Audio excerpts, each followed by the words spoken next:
This is number 3 of an alternative perspective, my toy reviews on Marvel Legends series figures that I have picked up on the way. I'm not collecting Marvel Legends in its entirety. I am what I call sniping off key characters that I can relate to as a very seasoned comic collector of 40 plus years who only recently bowed out of it and got into collecting G.I. Joe. And wouldn't you know it, that led me right back to my favorite characters since I was probably 10 years old. Wolverine and Colossus of the X-Men. Two of the mainstays of the X-Men. So I've decided a lot of the characters I'll probably snipe in my Marvel Legends series, unless they're Build-A-Fig waves or certain relevant other characters from other titles. Most of them are going to revolve around mutants and X-Men, because that is what I grew up really loving. So which is the one we're doing today? Well, I kind of showed you on the last review, episode number 2, where I did Age of Apocalypse Gambit. I mentioned I picked up 2 bad boys. Longshot.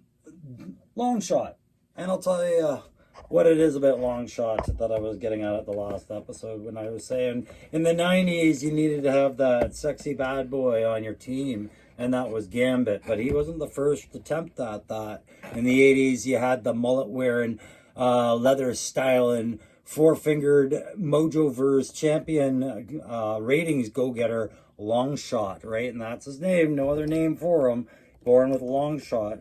And, of course, he became an X-Men in the 80s, bringing his probability manipulation skills and awesome flechette-throwing knives and elf-like naivety about the world he was living in.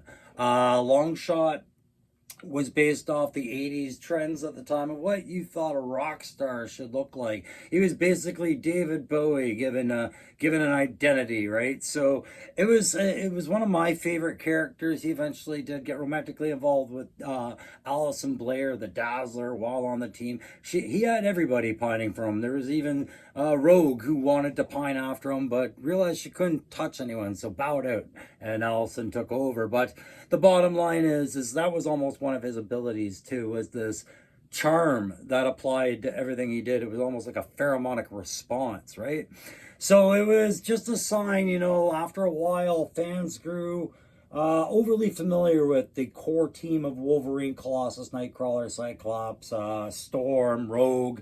You get used to these characters, you need something new. So every now and then, every 5 or so years, Marvel would pop a new character in to the mix and see how they do. Longshot was with the X-Men when they went out to lost the mansion and took off to calling their base of operations down in Australia while dealing with cybernetic enemies, and they're called the Reavers, and I believe it was Pierce that was running them at the time.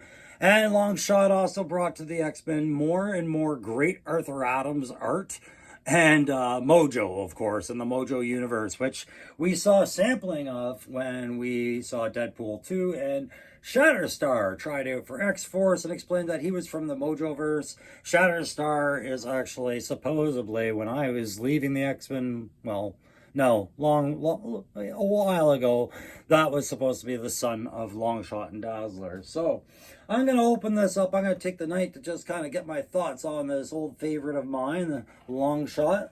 It says on the back of these cards, because we don't have the box, we've got the retro card. It says Longshot is an alien performer. The alien performer hero Longshot uses his probability manipulating powers to turn any odds into his favor, right? Kind of like Domino does. And then it says also in this wave we had the Wolverine in the school uniform, Dark Phoenix, Longshot, Multiple Man. There's a troop builder I wouldn't mind getting a few of. Spiral, also of the Mojoverse, and Avalanche were in this wave. So I'll have a look at this, get some shots of it, some videos of it, throw it all together and give you guys my, the character hit percentage that I think they got with this, the play hit percentage I think they've accomplished with this, and how much, what I paid for it was worth it or not. And, all in all, it'll come down to the question, did they meet Longshot's potential? It'll be a yes-no answer, and we're going to get into that shortly. Hey, guys, if you like my reviews of Marvel Legends or of G.I. Joe Classified, or enjoying my conversion corners, or even when I get together with Down South 77 and do Backyard Battlefield on his channel over at 3-Star Draw. Please follow that. Don't forget to like, share, subscribe, help that algorithm out, help me grow this hobby of a channel, and nurture it into what it could be. Just a fun place to hang out. It's absolutely free, guys. No memberships going on here, just good times. Okay, let's go have a look at Longshot. Maybe we'll get lucky and have a really good fig. And so here we are, ready to have a look at Longshot. My goodness, now that I've had time with him, I gotta tell you, crazy how much I like this fig. I'm gonna let you know, I didn't have good intentions for him when I first saw him back months ago, or weeks ago at least.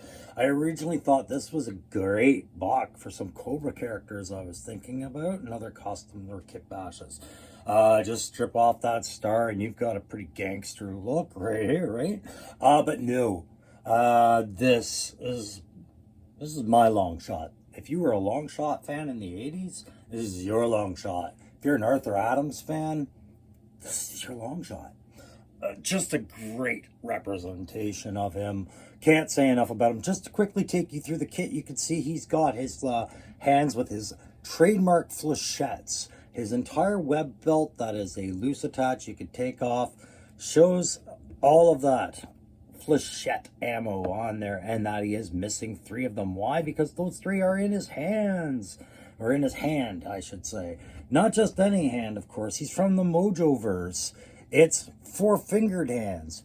So if you're the kind of guy that takes all the extra hands you have and throws them in a basket, finding your Longshot hands will get a little bit easier, because he only has the 4 fingers, greatly represented here in the extra set of hands of a fist, and of course a clutching hand for which he will hold this trademark, his lucky knife as they advertise it on the box, but his Bowie knife, which slides in there. You notice how we bring Bowie back into the discussion. Can you hear me, Bowie? Can you hear me, Bowie? There you go, guys. So the 2 hands, and then of course satchel. From the comic, right off the pages, we get that represented on there. What he's got in there, probably more flechettes, things he stole or picked up along the way, maybe a couple comic books. He was, like I said, kind of elf-like in his naivete. He was very childish, and he loved learning about the world in the comic books. I remember him referring to bacon and eggs as unborn chicken fetus and swine flesh or something like that. I can't remember. He just insulted it and grossed everybody out. But to him, that's what it was. He had analyzed it well. Anyways, guys, it's a great buck, nothing really interfering except for the MacGyver hockey hair, Wayne Gretzky mullet. That's going to interfere with that back, but if it weren't for that, it would be that collar, of course. That popped collar of his leather suit would get in the way, but nothing problem with the left and right. You have a look at that face, it's a fine sculpt. We'll get some close-ups in on that in videos and everything like that, but I'll try and give you some semblance of that right now. We'll just get that light better for him. And he's got that shimmering eye, just like what we've seen with Cable. Cable kind of popularized it, but before that, it was Longshot sporting that glowy eye look.